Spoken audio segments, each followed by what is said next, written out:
The beginnings of Uber were very growth focused, growth at all costs, as all startups are. And so they try things in a very fast fashion that gets them users. But at a certain point, when you've established desirability, this very important part of market fit, that people do want this, the next step is to increase usage or the long term commitment of that customer.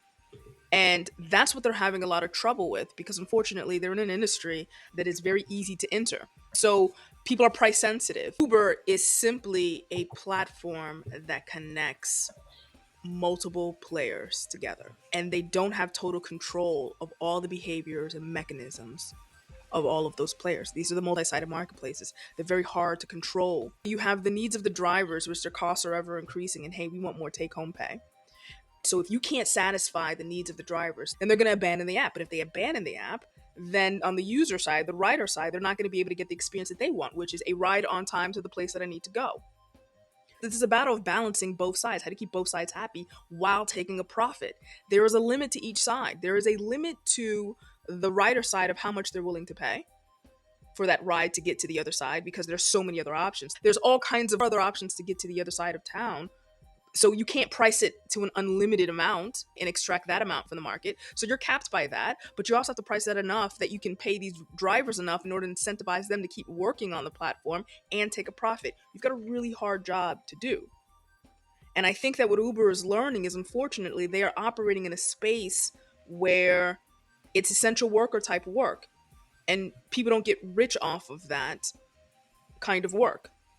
You're basically in the business of labor issues, much like a Walmart is, much like McDonald's is. Walmart has proven the point that people want cheap goods, cheap CPGs, but nobody's rich working at Walmart, right? You're not going to make a lot of money working at Walmart. McDonald's has been around how long? McDonald's has proven the point that people want fast food. Nobody's rich working at McDonald's. And I think Uber is just one of those companies.